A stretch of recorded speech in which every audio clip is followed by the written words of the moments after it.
Hello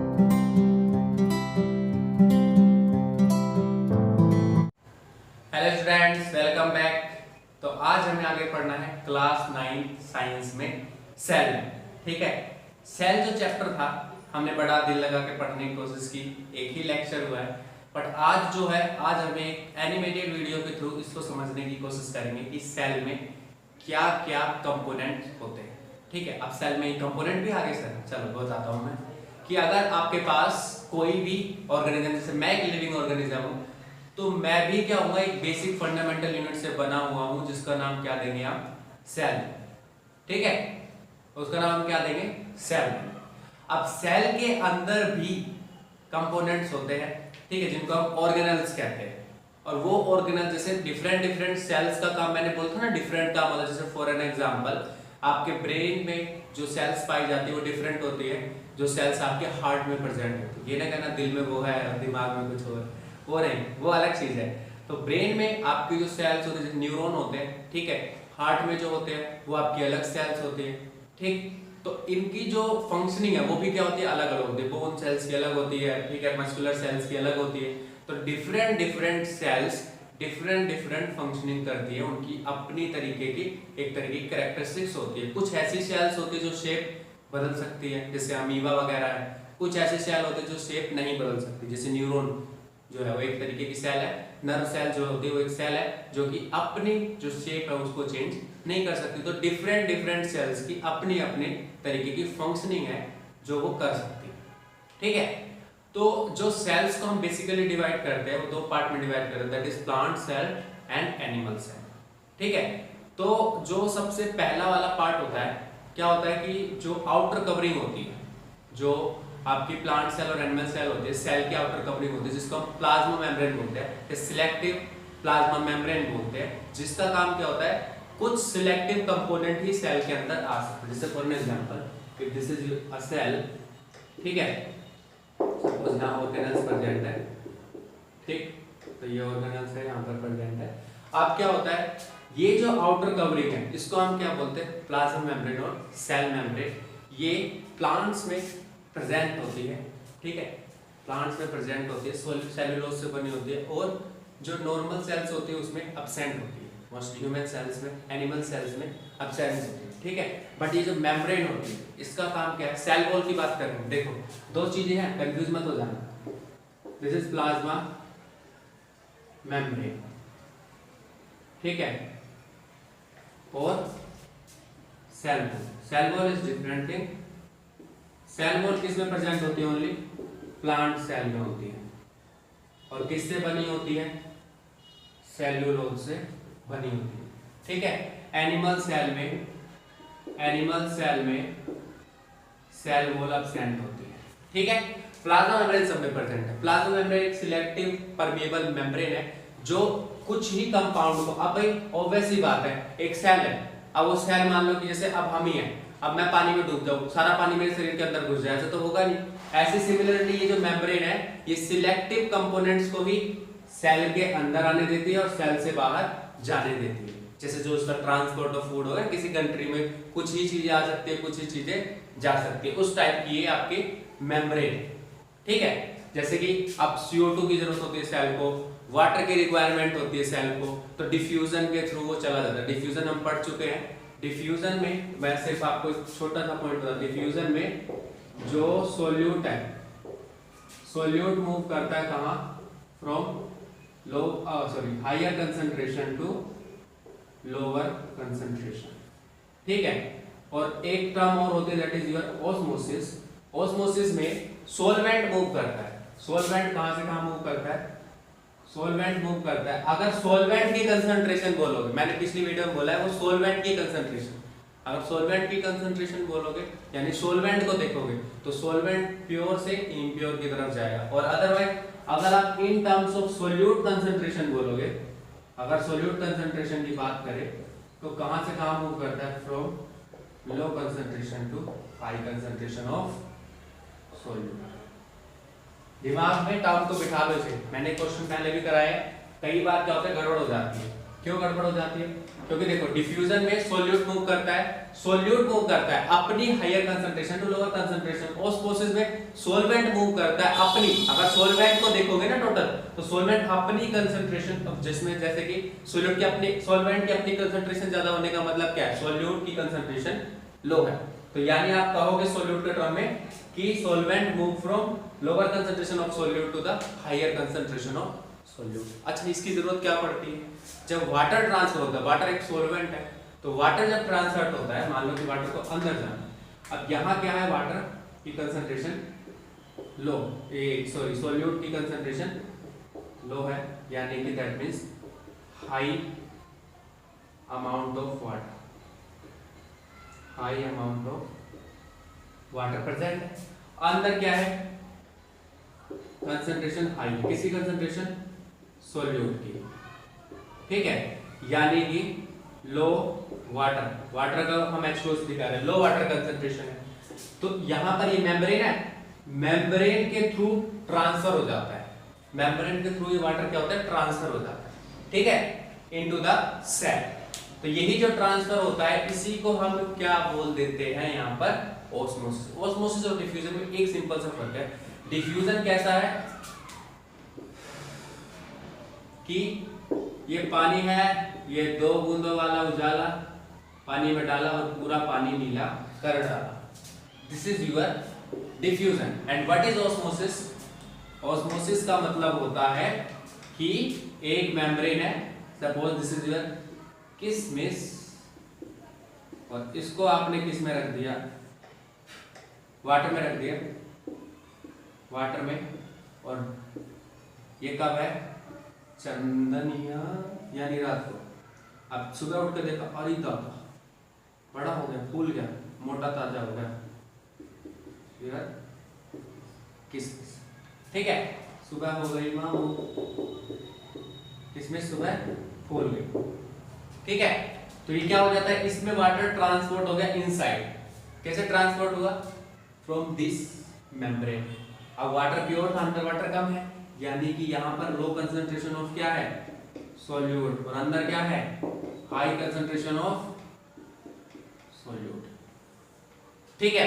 तो ये हो गया आपका ऑस्मोसिस और ये हो गया डिफ्यूजन। डिफ्यूजन में कोई मेम्ब्रेन यूज नहीं होती, कोई मेम्ब्रेन का प्रोसेस नहीं है, बट ऑस्मोसिस में मेम्ब्रेन का प्रोसेस है। तो सेल में जो ट्रांसपोर्टेशन होता है CO2 का, O2 का, इन सब का ट्रांसपोर्टेशन कैसे होता है? थ्रू दिस मेम्ब्रेन, ठीक है। तब यहाँ 3 केस आ सकते हैं, हाइपरटोनिक, हाइपोटोनिक, आइसोटोनिक, ठीक। आइसोटोनिक, हाइपरटोनिक क्या होता है? सो बच्चों, ये आ गए हम सेल के अंदर। जरा अब हम इसे ध्यान से समझने की कोशिश करते हैं कि क्या होता है यहाँ पर, ठीक है। अभी हमने जो अभी हम समझने की कोशिश कर रहे थे कि हाइपरटोनिक, हाइपोटोनिक और आइसोटोनिक क्या होता है। देखो, ये जो आपको दिख रही है, ये एक सेल है, ठीक है। यहाँ पर यूकैरियोटिक सेल है, वे हम समझेंगे प्रोकैरियोटिक और यूकैरियोटिक सेल क्या होती है। उससे पहले जरा हम हाइपरटोनिक, हाइपोटोनिक और आइसोटोनिक वाला केस समझते हैं। अब जैसे सेल दिख रही है आपको, इस सेल के आसपास जो ये पूरा मीडियम है, अगर बाहर वाले मीडियम की वाटर कंसंट्रेशन ज्यादा है तो हम क्या बोलेंगे? हाइपोटोनिक। क्या बोलेंगे? हाइपोटोनिक, ठीक है। समझ में आया? इसका सिंपल सा पॉइंट है, the medium surrounding the cell has a higher water concentration than the cell. Cell के कंपैरिजन में बाहर वाले जो सराउंडिंग मीडियम है उसकी अगर कंसंट्रेशन हायर है, तब हम क्या बोलेंगे कि ऐसा सॉल्यूशन को हम क्या बोल देंगे? हाइपोटोनिक सॉल्यूशन, ठीक है, hypotonic solution.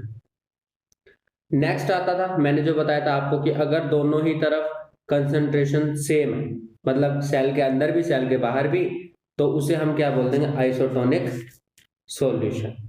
And last is hypertonic. Hypertonic क्या होता है कि अगर मीडियम की जो कंसंट्रेशन, मीडियम की जो वाटर कंसंट्रेशन है वो कम है, वाटर कंसंट्रेशन कम है, यानी कि अगर हम उसे बात करें कि in term of solute concentration बहुत ज्यादा है, ठीक है। इस केस में क्या है, हम वाटर की कंसंट्रेशन में बात करें तो हम वाटर के टर्म में ही बात करेंगे कि अगर बाहर की वाटर कंसंट्रेशन कम है देन वी विल से कि जो आपका सॉल्यूशन है वो हाइपरटोनिक।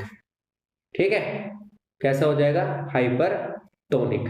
अगर मीडियम की कंसंट्रेशन लोअर है, किधर?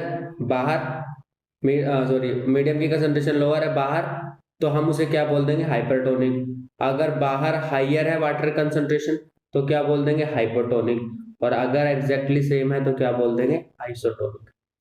ठीक है, तो ये हो गया आपके 3 तरीके के solution, that is hypertonic, hypotonic और आइसोटोनिक। ठीक है, हाइपोटोनिक सॉल्यूशन में रखोगे तो सेल स्वेल कर जाएगी, क्योंकि वाटर जो मूवमेंट है वो इनसाइड द सेल हो जाएगी। और अगर आइसोटोनिक रखोगे तो सेम रहेगा, और हाइपरटोनिक रखोगे, हाइपरटोनिक में बाहर आ जाएगा, क्योंकि जिस तरफ कंसंट्रेशन वाटर की कम होगी उस तरफ मूवमेंट होने वाली है। ठीक है, तो सेल श्रिंक कर जाती है। चलिए अब आगे समझने की कोशिश करते हैं जरा, क्या पॉइंट है हमारे पास। अब ये जो सेल दिख रही है, अब इस सेल के सबसे एक बाहर एक तरीके की मेम्ब्रेन होती है, जिसको हम क्या बोलते हैं? Plasma membrane. क्या बोलते हैं? Plasma membrane. जो मैंने अभी डिस्कस किया था हमने कि भाई प्लाज्मा मेम्ब्रेन होती है, जिसकी वजह से मतलब कि कुछ भी सिलेक्टिव परमीबल मेम्ब्रेन कहते हैं कि fix number of solute particles और काइंड ऑफ की सोलवेंट और काइंड, आप कह सकते हो कि जो कंपाउंड्स है फिक्स कुछ कंपाउंड ही जो है मूवमेंट कर सकते हैं, बाकी सब मूवमेंट नहीं कर सकते। ठीक है, प्लाज्मा मेम्ब्रेन के अलावा मैंने बताया था आपको कि प्लाज्मा मेम्ब्रेन के अलावा जो प्लांट सेल होते हैं उनके पास एक्स्ट्रा से एक तरीके की कह सकते हो रिजिड कवरिंग होती है, जिसको हम क्या नाम देते हैं? Cell wall. ठीक है, और ये किससे बनी होती है? सेल्यूलोज से। तो ये आपके प्लांट सेल में प्रेजेंट होती है और एनिमल सेल में एब्सेंट होती है। आप क्या है, ये जो आपको सेल दिखाई दे रही है इसमें डिफरेंट डिफरेंट टाइप के यहाँ पर सेल के अंदर के कंपोनेंट्स है। ठीक है, पर क्या होता है कि हमारे पास 2 तरीके की सेल होती है। कौन कौन सी? प्रोकैरियोटिक और यूकैरियोटिक। ठीक है, प्रोकैरियोटिक सेल वो सेल होती है जिनका न्यूक्लियर रीजन वेल डिफाइंड नहीं होता और ना ही वो न्यूक्लियर मेम्ब्रेन से सराउंडेड होती, इसलिए इन्हें हम क्या नाम देते हैं? Prokaryotic cell. ठीक है, यूकैरियोटिक सेल में न्यूक्लियर रीजन वेल डिफाइंड होता है और न्यूक्लियर मेम्ब्रेन से सराउंडेड होता है। ठीक, प्रोकैरियोटिक में क्रोमोसोम सिंगल होते हैं और मेम्ब्रेन बाउंड सेल ऑर्गेनल्स, मतलब जो सेल ऑर्गेनल्स यानी सेल के जो इंटरनल कंपोनेंट्स होंगे वो एब्सेंट मिलते हैं, सिर्फ राइबोसोम प्रेजेंट होता है, बाकी सब एब्सेंट होते हैं। और यूकैरियोटिक सेल में मोर देन 1 क्रोमोसोम्स मिलेंगे, प्लस में बहुत सारे सेल ऑर्गेनल्स प्रेजेंट होते हैं। ठीक है, और प्रोकैरियोटिक में एक ही होता है। अब साइज, प्रोकैरियोटिक सेल का साइज बहुत छोटा होता है, 1 आपका माइक्रोमीटर, दैट इज 10⁻⁻⁶ मीटर, यानी कि 1 मीटर को जब आप 10 लाख से डिवाइड कर दोगे तब जो वैल्यू बनेगी इतनी छोटी होती है। और जबकि यूकैरियोटिक सेल जनरली थोड़ी बड़ी होती है, 5 to 100 माइक्रोमीटर। ठीक है, माइक्रो को म्यू से दिखाते हैं, वहां पर सिंबल है। अब क्या होता है, अब हम जरा देखते हैं कि क्या क्या चीजें यहाँ पर प्रेजेंट होती। ठीक है, चलिए, यूकैरियोटिक सेल क्या होती है, इसकी जो एक तरीके की छोटी सी यहाँ पर आपको पॉइंट दे रखे हैं। यूकैरियोटिक सेल प्रोकैरियोटिक सेल से डिफर होती है, न्यूक्लियस एंड अंदर मेम्ब्रेन बाउंड स्ट्रक्चर प्रेजेंट होते हैं जिनको हम ऑर्गेनेल्स कहते हैं। यूकैरियोटिक सेल्स जो होती है वो प्लांट, एनिमल और फंगाई इन सब में प्रेजेंट होते हैं। बहुत सारे सिंगल जो सेल ऑर्गेनिजम्स होते हैं, प्रोटोजोआ, मल्टीसेलुलर ऑर्गेनिजम्स, ये क्या हो सकते हैं? यूकैरियोट्स हो सकते हैं। ठीक है, ये यूकैरियोटिक सेल दिखा रखी है। आगे बढ़ते हैं हम, रफ एंडोप्लाज्मिक रेटिकुलम। ठीक है, ये हमारा ऑर्गेनल है। रफ एंडोप्लाज्मिक रेटिकुलम एक कॉम्प्लेक्स नेटवर्क होता है। ठीक है, बहुत सारी तरीके की ट्यूब्स उसमें कनेक्टेड होती है। ठीक है, और ये मेम्ब्रेन सैक, ठीक है, सैक का मतलब क्या होता है? बोरा बोलते हैं इसे हिंदी में। ठीक है, ये काइंड ऑफ बोरा है जो एक्सटेंडेड होता है सेल साइटोप्लाज्म में। ठीक, ये क्या होता है? 1/2 ऑफ मेम्ब्रेन का बना हुआ होता है। 2 तरीके के रेटिकुलम होते हैं, एंडोप्लाज्मिक रेटिकुलम होते हैं, एक होता है रफ, एक होता है आपका smooth reticulum, rough endoplasmic reticulum जो होते हैं उनके सरफेस पे राइबोसोम्स प्रेजेंट होते हैं, इस वजह से वो आपको रफ तरीके का दिखाई देता है, इसलिए इनका नाम हम क्या रखते हैं, रफ एंडोप्लाज्मिक रेटिकुलम। ठीक है, स्मूथ एंडोप्लाज्मिक रेटिकुलम के पास जो राइबोसोम्स होते हैं वो एब्सेंट होते हैं, that's why they look very smooth, so उनका नाम हमने क्या दे दिया, स्मूथ एंडोप्लाज्मिक रेटिकुलम। ठीक है, यहाँ पर साथ साथ में छोटे छोटे जो पॉइंट्स लिखे हुए हैं ये आपको समझने में हेल्प करेंगे। ठीक, यहाँ पर लिखा हुआ है, जो छोटे पॉइंट्स आप इन्हें पढ़ सकते हो, जो कि आपके नोट्स बनाने के लिए भी बहुत ज्यादा इंपॉर्टेंट होंगे। ठीक है, अब क्या है, हम आगे पढ़ेंगे। जो नेक्स्ट पॉइंट है हमारा वो है कि जो एंडोप्लाज्मिक रेटिकुलम होता है इनका काम क्या होता है। ठीक है, ये क्या करते हैं, ये मैन्युफैक्चरिंग यूनिट की तरह होता है। जो आपका एंडोप्लाज्मिक रेटिकुलम है वो एक तरीके से मैन्युफैक्चरिंग यूनिट की तरह होता है। ये फैट मॉलिक्यूल्स, लिपिड्स जो सेल फंक्शंस के लिए इंपॉर्टेंट है वो प्रिपरेशन यहाँ पर होती है। ठीक है, सो एक मैन्युफैक्चरिंग यूनिट की तरह है जो सेल मेम्ब्रेन इन सबको बनाने में हेल्प करती है। ठीक, तो ये जो प्रोसेस होता है पूरा, इस प्रोसेस को हम बोलते हैं मेम्ब्रेन बायोजेनेसिस। ठीक है, मेम्ब्रेन बायोजेनेसिस। ठीक, तो इसमें अदर प्रोटीन्स और लिपिड्स होते हैं जो एंजाइम्स और हार्मोन्स की तरह काम करते हैं। ठीक, और अब क्या होता है, डिफरेंट डिफरेंट आपकी जो सेल्स होती है उसमें वो डिफरेंट डिफरेंट तरीके से दिखाई देते हैं, और यहाँ एक नेटवर्क सिस्टम प्रेजेंट होता है। ठीक है, तो ये जो ट्रांसपोर्ट ऑफ मटेरियल होता है between different different parts of the cell, वो काम कितना किन की तरफ से होता है, इनकी तरफ से स्टार्ट होता है, जो कि ये आगे गोल्जी apparatus को भेज देते हैं। ठीक है, समझ में आया कि ये जो लोकेशन है डिफरेंट डिफरेंट सेल की, उसमें ये भेज देते हैं, या फिर अगर वो खुद नहीं भेजेंगे तो गोल्जी apparatus को ये आगे ट्रांसपोर्ट हो जाता है। नेक्स्ट है आपका न्यूक्लियस। न्यूक्लियस क्या है, एक तरीके का मेम्ब्रेन से बाउंडेड एक ऑर्गेनल है, मैंने बताया यूकैरियोटिक सेल्स में ये प्रेजेंट होता है। अब क्या होता है, यहाँ पर इंटीरियर में कोई भी आपके एक तरीके से मेम्ब्रेन बाउंड ऑर्गेनल्स नहीं प्रेजेंट होते। इसमें क्या होता है, सब न्यूक्लियर बॉडीज होते हैं जिनको हम न्यूक्लियोलस कहते हैं, और इसके अंदर क्या प्रेजेंट होता है, डीएनए। ठीक है, डीएनए प्रेजेंट होता है, डीएनए से क्या बनता है, फिर वहां पर क्रोमोसोम्स बनते हैं। ठीक है, तो यही जो क्रोमोसोम्स है आगे जाके इंफॉर्मेशन को ट्रांसफर करते हैं। ठीक, तो ये क्या करते हैं, जो आपका न्यूक्लियस है उसका एक तरीके का काम है to maintain the integrity of these genes. Genes की जो इंटीग्रिटी होती है, यानी ट्रांसफॉर्मेशन ऑफ जो नॉलेज काइंड ऑफ की जेनेटिकल ट्रांसफॉर्मेशन है, वो सब काम न्यूक्लियस में ही होता है। ठीक है, तो इसको हम generally control centre of the cell भी बोल देते हैं। नेक्स्ट आपका न्यूक्लियर पोर्स। अब सिंपल सी बात है, न्यूक्लियस जो है वो क्या है, एक तरीके का भाई वहां पर भी काइंड ऑफ एक पूरे लिविंग स्ट्रक्चर्स में जब काम कर रहा है तो ये पूरे का पूरा पार्ट में इसको भी क्या होता है, एक तरीके से आप कहते हैं हिंदी में पोषण चाहिए होता है, काइंड ऑफ कि इनको भी हमें एक तरीके से दूसरे जो नीडी थिंग्स है वो पहुंचानी होती है, तो उसका इन आउट करने का जो काम होता है वो जो एक तरीके का रास्ता है, दरवाजा है, वो क्या होता है, न्यूक्लियर पोर्स होते हैं। ठीक है, इसमें से फ्रीली पास हो सकते हैं साइटोप्लाज्म और किसके बीच में, न्यूक्लियस के बीच में। ठीक है, इसमें से कुछ ही प्रोटीन्स जो है वो एंटर हो सकते हैं। ठीक, आरएनए जो ट्रांसक्राइब्ड होता है न्यूक्लियस में, और प्रोटीन डेस्टिन्ड होते हैं, ये साइटोप्लाज्म में एंटर करते हैं। ठीक, और जो आपका एक तरीके से कि न्यूक्लियर पोर्स के थ्रू ये यहाँ से न्यूक्लियस के थ्रू निकल जाते हैं। नेक्स्ट आगे है माइटोकॉन्ड्रिया। माइटोकॉन्ड्रिया तो हम सब जानते हैं, एक kind of it is the powerhouse of the cell. ठीक है, जो सेल का पूरा पावर हाउस है, जो पावर जनरेट होती है वो यहीं पर बनती है। इस शुगर को कन्वर्ट करते हैं एटीपी में, दैट इज एडिनोसाइन ट्राइफॉस्फेट। ठीक है, जिससे कि क्या होता है, आप हेल्प मिलती है, ये जो एनर्जी की करेंसी होती है उसमें ये ट्रांसफर करते हैं। जनरली क्या होता है, ये दो मेम्ब्रेन से बाउंडेड होते हैं और इनके अपने इंडिपेंडेंट जीनोम प्रेजेंट होते हैं। जीनोम काइंड ऑफ की डीएनए एंड प्रोटीन्स इनके अपने इंडिपेंडेंट प्रेजेंट होते हैं। ठीक, अब माइटोकॉन्ड्रिया जो होता है कि किसी सेल में एक भी हो सकते हैं और कुछ सेलों में ये, कुछ सेल में डिफरेंट डिफरेंट सेल्स को डिफरेंट डिफरेंट एनर्जी चाहिए। कुछ सेल को जिनको ज्यादा एनर्जी चाहिए वहां पर नंबर ऑफ माइटोकॉन्ड्रिया भी इंक्रीज भी हो सकते हैं।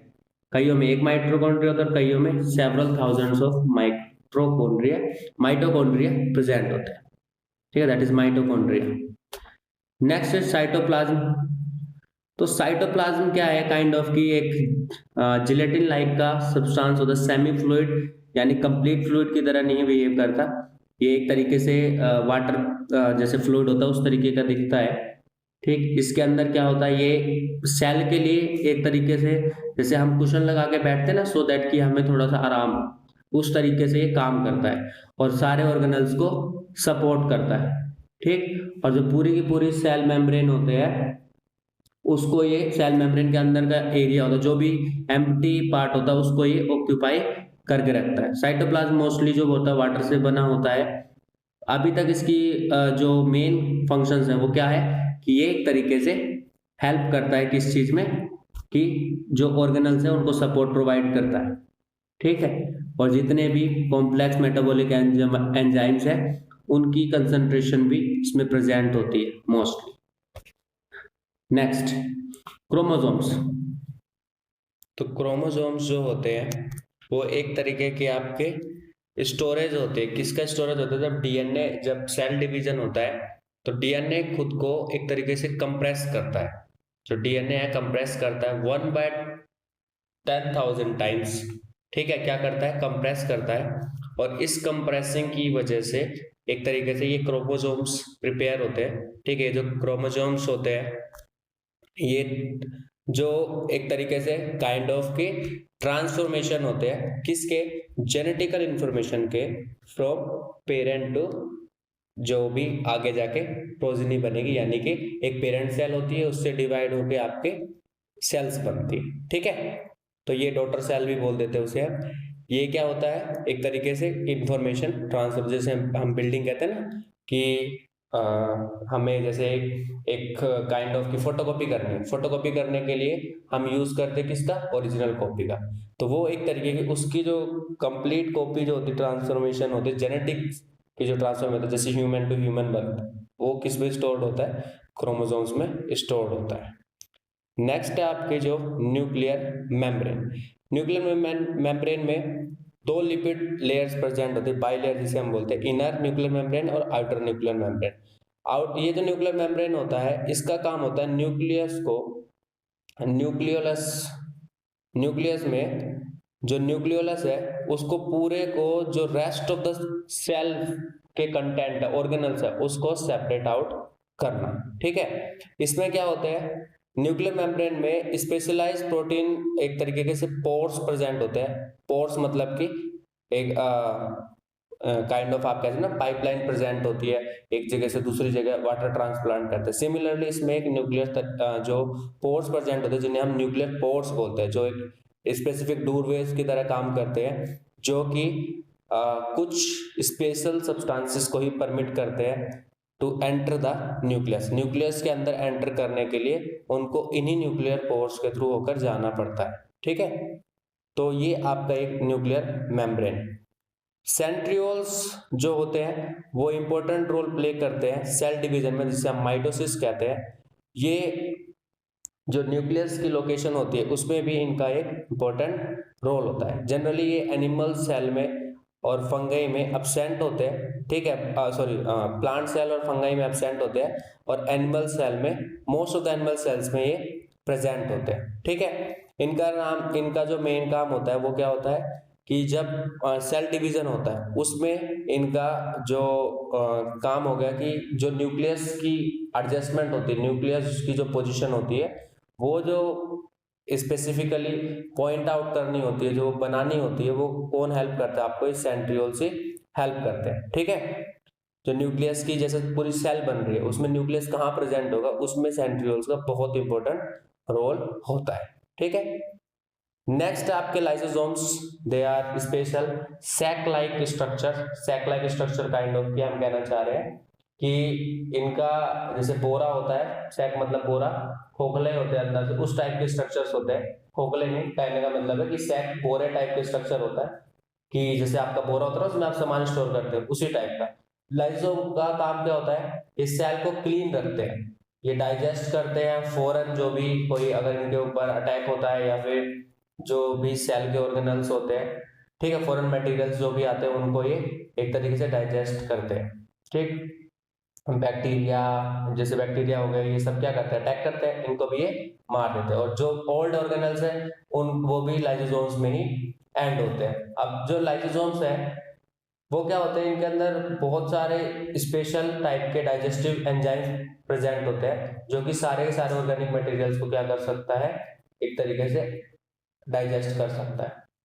अब क्या होता है कि जब सेल डैमेज हो जाती है, ठीक है, लाइसोसोम्स क्या हो सकते हैं, फट सकते हैं, और उसकी वजह से जो एंजाइम्स होंगे वो अपनी ही सेल को डाइजेस्ट कर सकते हैं, इसलिए इनको हम सुसाइडल बैग्स भी कहते हैं। ठीक है, अब ये क्या होते हैं, इनके अंदर जो डाइजेस्टिव एंजाइम्स प्रेजेंट होते हैं वो अच्छे भी है और थोड़ा सा एक तरीके से बुरे भी हो गए। बट जो जब कोई सेल की डेथ हो जाती है तो लाइसोसोम्स क्या करते हैं, सेल को डिस्ट्रॉय कर देते हैं through a process called apoptosis. ठीक है, एपोप्टोसिस के थ्रू ये सेल को डाइजेस्ट कर देते हैं ताकि डेड सेल्स वहां से खत्म हो जाए। तो ये एक तरीके से हेल्पफुल भी है और थोड़ा सा घातक भी सिद्ध हो सकता है। SER स्मूथ एंडोप्लाज्मिक रेटिकुलम आप देख सकते हो, इसमें राइबोसोम्स प्रेजेंट नहीं है, बिल्कुल ही एक तरीके से इनका सरफेस बड़ा स्मूथ सा लग रहा है। आप अगर यहाँ देखो साइड में ये जो आपका क्या कहते हैं, ये जो पॉइंट प्रेजेंट है, ये आपको वॉयलेट कलर का जो दिख रहा है, बैंगनी कलर का, ये आपके है रफ, और ये जो आपके येलोइश कलर के दिख रहे हैं ये है आपके स्मूथ। तो रफ वाले का जो सरफेस है वो एक तरीके से दिख रहा है आपको राइबोसोम्स की वजह से बड़ा सा रफ सा दिख रहा है और ये प्लेन दिख रहा है, इसलिए स्मूथ सरफेस होने की वजह से इनको SER हम बोल देते हैं। अब आता है गोल्जी अपरेटस। ये सबसे पहले कमीलो गोल्जी ने बताया था। इसके अंदर एक तरीके से वेसिकल्स जो होते हैं पैरेलल लाइंस में अरेंज होते हैं, ठीक है, जिनको हम सिस्टर्न भी कह देते हैं। ठीक है, इनका काम क्या होता है, जो ER जो बना रहा है, जो ER इनको एक तरीके से कनेक्शन इनके साथ होता है ER का, जो ER बना रहे हैं तो उनको एक पॉइंट से दूसरे पॉइंट से जो ट्रांसपोर्ट करने का काम है वो काम किसका होता है, गोल्जी अपरेटस का होता है। ठीक है, इनका काम होता है स्टोरेज करना, मॉडिफाई करना, ठीक है, पैकेजिंग करके मैक्रोमोलिक्यूल्स के जो रफ RER बनाता है उसको डिफरेंट डिफरेंट पार्ट्स में ट्रांसफर कर देना। ठीक है, और इस ट्रांसफॉर्मेशन में उनकी कौन हेल्प करता है, वेसिकल्स हेल्प करते हैं। वेसिकल्स भी लाइसोसोम्स की तरह ही दिखते हैं, उसको अभी हम थोड़ा सा आगे जाके देखते हैं। ठीक है, विद इन द सेल और आउटसाइड द सेल ये सारा काम इन्हीं का होता है। और गोल्जी अपरेटस को पोस्ट ऑफिस भी कहते हैं, और इसका एक काम और होता है, ये कॉम्प्लेक्स शुगर बनाते हैं with the help of simple sugar. ठीक है, साइटोस्केलेटन, इसको हम बोल सकते हैं बोन ऑफ द यानी स्केलेटन ऑफ द सेल। जैसे हमारा स्केलेटन सिस्टम हमें एक तरीके से पूरी बॉडी को स्ट्रक्चर प्रोवाइड कराता है, सिमिलरली सेल के जो स्ट्रक्चर प्रोवाइड कराता है वो कौन कराता है, साइटोस्केलेटन। सेल मेम्ब्रेन जो आप पढ़ चुके हैं, सेल मेम्ब्रेन का काम एक तरीके से पूरे पूरे ऑर्गेनल सिस्टम को पूरे जो आउटर पार्ट है उससे बिल्कुल अलग रखना है। ठीक है, ये भी एक बाई लेयर होती है, यानी दो लेयर होती है, इनर लेयर और आउटर लेयर। ठीक है, नेक्स्ट है आपका राइबोसोम्स।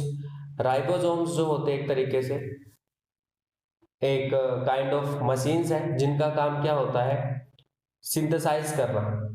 क्या सिंथेसाइज करना, ये क्या करते हैं, प्रोटीन सिंथेसाइज करते हैं जो इंस्ट्रक्शन इन्हें RNA यानी राइबोन्यूक्लिक एसिड से मिलते हैं। ठीक है, ये क्या करते हैं, अमीनो एसिड्स को एक दूसरे के साथ कंबाइन करते हैं और क्या बनाते हैं, प्रोटीन्स आपके लिए फॉर्मेशन करते हैं। ठीक है, राइबोसोम का ये काम है। न्यूक्लियोलस एक तरीके से सेंटर में प्रेजेंट होता है, स्पेरिकल नॉन मेम्ब्रेन, पूरे का पूरा न्यूक्लियस का सेंटर हो गए। ठीक है, इसका काम क्या होता है, जो इसका मेन काम है वो है राइबोसोमल RNA और उसको प्रोटीन को कंबाइन करके राइबोसोम्स की फॉर्मेशन करना। ये बना होता है प्रोटीन्स और न्यूक्लिक एसिड से बना होता है। ठीक है, अब न्यूक्लियस क्या होता है कि एक तरीके का न्यूक्लियोलस क्या होता है? एक तरीके का इमोबिलाइज प्रोटीन होता है जो कि एक जगह से दूसरी जगह ट्रांसफॉर्मेशन सेल के within the cell transportation या फिर एक पॉइंट से दूसरे पॉइंट तक मूवमेंट नहीं लेता। अभी वेसिकल्स, ये जो अभी मैंने आपको थोड़ी देर पहले बताया था, ये एक तरीके से लाइसोसोम्स की तरह ही दिखते हैं। ये फॉस्फोलिपिड से बने होते हैं जिनका काम क्या है? स्टोर और ट्रांसपोर्ट करना विद इन द सेल। अब ये तो हो गई हमारी पूरी यूकैरियोटिक सेल, हमने पूरी यूकैरियोटिक सेल घूम ली इतने अच्छे से। अब इसके अंदर 2 पॉइंट और बचते हैं, that is plastids and vacuoles. Plastids plant cell में प्रेजेंट होते हैं। 2 तरीके के प्लास्टिड्स होते हैं, chromoplast that is coloured plastids and leucoplast जो कि व्हाइट या फिर कलरलेस प्लास्टिड्स होते हैं। ऐसे प्लास्टिड्स जिनके अंदर क्लोरोफिल प्रेजेंट होते हैं उन्हें हम क्लोरोप्लास्ट कहते हैं, ठीक है, जो कि इंपॉर्टेंट होते हैं कहाँ? फोटोसिंथेसिस में, ठीक है। क्लोरोफिल प्रेजेंट है, क्लोरोफिल इंपॉर्टेंट होता है फोटोसिंथेसिस में। क्लोरोप्लास्ट के अंदर येलो और ऑरेंज कलर के पिगमेंटेशन भी प्रेजेंट होती है। अब ल्यूकोप्लास्ट किस लिए है? ल्यूकोप्लास्ट का काम होता है कि स्टार्च, ऑयल और प्रोटीन ग्रेनुल्स को स्टोर करना, ठीक है। अब जो पूरे के पूरे प्लास्टिड्स होते हैं, अभी प्लास्टिड्स किससे बना होता है? बहुत सारी मेम्ब्रेन लेयर्स एक दूसरे के साथ जुड़ी होती है, ठीक है। और ये किसके अंदर एक तरीके से मतलब कि धसी हुई होती है, किसके अंदर? स्ट्रोमा के अंदर। उसको हम क्या बोलते हैं? स्ट्रोमा बोलते हैं। प्लास्टिड्स, मैं फिर से बता देता हूँ, प्लास्टिड्स के अंदर क्या होता है? न्यूमरस मेम्ब्रेन लेयर्स होती है। एक मटेरियल के अंदर ये पूरी के पूरे बंद होते हैं जिसको हम क्या बोलते हैं? स्ट्रोमा बोल देते हैं, ठीक है। ये एक बिल्कुल माइटोकॉन्ड्रिया की तरह होते हैं, इनका स्ट्रक्चर बिल्कुल उन्हीं की तरह दिखता है और इनका भी अपना डीएनए और राइबोसोम्स होते हैं। अब लास्ट पॉइंट है वैक्यूल्स। वैक्यूल्स क्या होते हैं? स्टोरेज सैक होते हैं, ठीक है, जिनका काम एक तरीके से क्या है? स्टोर करना, जो कि एनिमल सेल में काफी स्मॉल होती है और प्लांट सेल्स में बहुत ज्यादा बड़ी होती है, बहुत ज्यादा स्पेस घेरती है, यानी 50 to 90% सेल वॉल्यूम का यही ऑक्यूपाई कर देती है, ठीक है। तो इसमें जो सेल सैक होते हैं बिल्कुल एक तरीके से भरे हुए होते हैं, ठीक, क्योंकि वैक्यूल्स का काम उसमें इसलिए भी जाता है, प्लांट्स जो होते हैं एक जगह से दूसरी जगह मूवमेंट नहीं लेते, ठीक है। अमीबा वगैरह में भी ये प्रेजेंट होता है, सो दैट कि एक तरीके से वो उनको हेल्प करता है, कहाँ पर? जब जैसे उनको फूड की जरूरत है, इन सब चीजों में ये हेल्प करता है। तो कुछ यूनिसेलुलर ऑर्गेनिजम्स में भी ये प्रेजेंट होता है। अब हर सेल के स्ट्रक्चर्स अपने अपने टाइप के होते हैं, डिफरेंट टाइप के होते हैं। अभी हमने पूरा पार्ट पढ़ लिया, ये लेक्चर थोड़ा सा लंबा है, इसको बनाने में भी मुझे काफी टाइम लग गया।